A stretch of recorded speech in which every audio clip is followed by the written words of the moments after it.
Salut à tous. Je voulais vous faire une petite réponse par rapport à un commentaire que j'ai eu. Je trouve sa question intéressante. Donc le commentaire, le voici, c'est le commentaire de Léob, 235, qui dit: «Merci pour cette vidéo. Pensez-vous qu'il est encore pertinent de faire une formation de développeur aujourd'hui avec l'arrivée de l'intelligence artificielle?» Moi je suis pas développeur, mais j'ai des amis qui sont développeurs et je travaille aussi avec des développeurs. Donc ce que je peux vous dire sur ce sujet, c'est que de manière générale, l'intelligence artificielle va changer comment tous les métiers fonctionnent aujourd'hui. Alors notamment dans l'informatique et c'est même le premier domaine dans lequel, heu, les gens sont impactés dans le sens où, il y a énormément d'outils qui viennent se créer pour les personnes techniques, au niveau informatique et donc on a l'impression un peu que, ça y est, c'est fini, on a plus besoin de développeurs, d'admin système, enfin bref, globalement de personnes techniques, dans l'informatique. Ce qui est faux. C'est-à-dire que pour moi, non, il est encore oui, il est encore pertinent de faire une formation de développeur aujourd'hui. Maintenant, si je devrais me former en tant que développeur, je le ferais si, je serais jeune. Alors si, par exemple, c'est une reconversion et que j'ai 35, 30 voilà, entre 30 et 40 ans, voilà, je le conseillerais pas. Pourquoi? Parce que, globalement, l'informatique, c'est un domaine dans lequel il faut tout le temps apprendre, que ce soit développeur, admin système, ingénieur réseau, peu importe le métier et en fait, il y a tellement, en fait, d'horizons dans l'informatique que, qu'au bout d'un moment, on va forcément, se confronter aux différents domaines. Globalement, dans l'informatique, ça c'est mon avis, vous avez 3 grands domaines. Vous avez le système, le réseau et la programmation. Et fondamentalement, les 3 domaines-là sont liés. À un moment donné, ils sont liés et si vous faites, développeur, vous allez devoir faire un peu de réseau. Quand vous allez déployer vos applications, quand vous allez, vous connecter à vos serveurs, voilà, il va falloir à un moment donné, faire un peu de réseau. Quand, vous allez développer encore une fois votre application en tant que développeur, il va falloir un peu connaître des choses au niveau système, comment je vais héberger mon application, quel type de serveur, et cetera. Et c'est pareil pour les autres domaines. En réseau, c'est la même chose. À un moment donné, vous allez faire de la configuration réseau, vous allez avoir besoin de faire de l'automatisation pour, pouvoir automatiser, la configuration de switch ou de routeur, pour pouvoir en déployer 4, 5, 6 très rapidement. Bon, va falloir faire un peu de programmation. Pourquoi? Parce que tout simplement, pour automatiser, il faut faire des scripts et des scripts, c'est de la programmation. C'est pareil pour le système où en fait qu'on fasse de la programmation ou qu'on fasse du réseau, faut être sur un système. On est sur Windows, on est sur Linux, on est sur Mac, on est sur Android, enfin des systèmes, il y en a plein. Donc, en soi, l'intelligence artificielle, va venir chambouler tout ça et il chamboule déjà tout ça.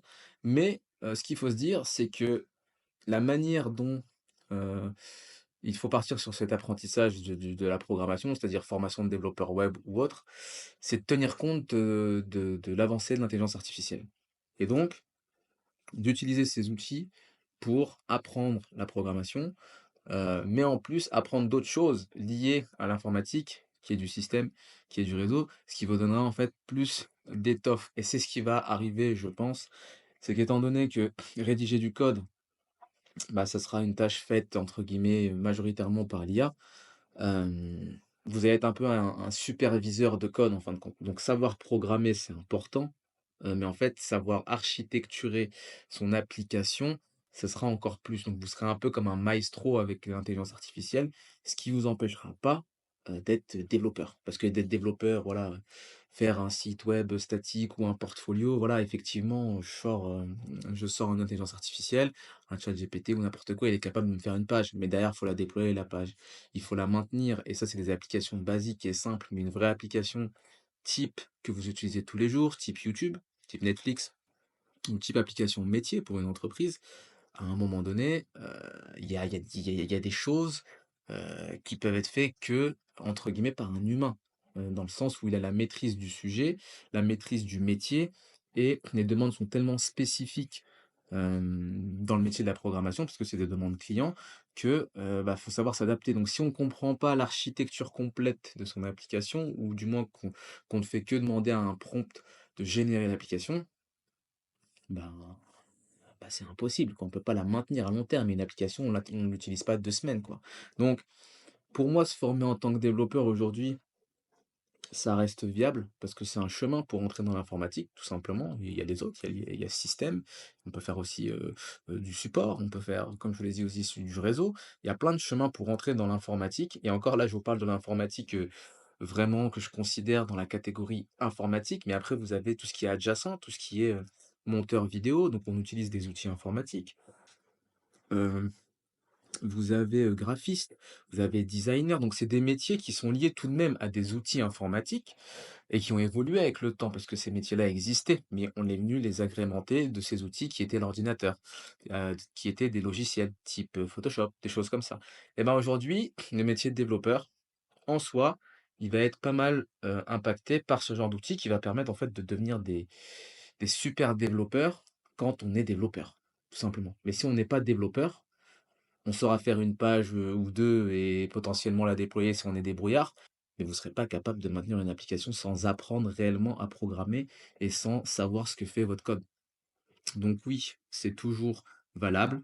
Je le conseille, notamment aux jeunes et moyennement pour les personnes qui seraient en reconversion parce que, comme je vous l'ai dit, il y a énormément de domaines à apprendre, enfin, pas à apprendre, mais dans lesquels, heu, on peut évoluer, vers le réseau, le système et cetera. Et donc ce qu'il faut savoir dans l'informatique, c'est qu'il faut tout le temps être, heu, dans l'apprentissage et on peut être fatigué au bout d'un moment. Donc si vous êtes quelqu'un de curieux, que vous avez 30 ans, 35 ans et que vous êtes capable et c'est pas quelque chose qui vous dérange, oui. Maintenant, si vous pensez faire développeur web pour être tranquille, avoir votre diplôme, trouver un job et ne pas quitter votre job, c'est pas dans l'informatique de toute façon de manière générale qu'il faut vous lancer. Parce que c'est des domaines qui évoluent très vite, on est très vite remis en question et vous le voyez avec l'intelligence artificielle ou n'importe quelle autre technologie qui peut sortir, elle peut changer carrément votre expertise sur un domaine où vous allez devoir repartir à zéro sur certains sujets. Donc si vous êtes jeune, ouais, développeur web, pas de souci, mais il faut garder en tête qu'il va falloir évoluer, potentiellement faire du système, du réseau, on peut basculer sur du DevOps, sur de l'architecture logicielle, architecte, enfin voilà, c'est un parcours à long terme. C'est pas seulement je vais être développeur web, ça y est, j'ai fini, je m'arrête là. Faut pas du tout le voir comme ça. Et non, l'intelligence artificielle pour moi, heu, va pas totalement remplacer tous ces métiers, mais elle va venir les chambouler totalement et dans cette période, vaut mieux y être tout de suite quand en fait il y a de l'incertitude, parce que c'est là où vous aurez en fait, de l'avance d'ici 3, 4, 5 ans, quand en fait, l'intelligence artificielle sera en place, sera utilisée, exploitée de manière structurée dans des entreprises et vous serez entre guillemets, heu, bah, un des premiers ayant cette expérience de 2, 3 ans avec l'IA en tant que développeur. Contrairement à si je prends un développeur qui a aujourd'hui 50 ans et l'IA arrive, bah, forcément, pour lui, ça va être beaucoup plus compliqué de lui enlever tout son temps d'apprentissage, tous ces automatismes qu'il a aujourd'hui et de se réadapter avec une intelligence artificielle. Attention, je dis pas qu'il en est incapable, je dis juste que pour lui, ça peut être plus une montagne que pour quelqu'un qui a 20 ans, qui connaît pas, qui découvre et qui est, en fait, plein d'enthousiasme à apprendre, en fait, bah, ce domaine. Donc, pour moi, non, se lancer dans l'informatique de manière générale, peu importe le métier, si vous gardez en tête le fait qu'il faut évoluer techniquement et monter en compétences, vous permettra, bah, tout simplement d'avoir un métier et à minima, de pas, dormir sous les ponts. Voilà. J'espère que ça vous aura aidé et que franchement, faut pas hésiter à poser ce genre de questions parce que je trouve ça intéressant et j'aime bien y répondre et donner mon avis. Encore une fois, c'est que mon avis, c'est pas la vérité vraie, la vérité absolue. Donc, merci de m'avoir écouté et à très vite pour une prochaine vidéo.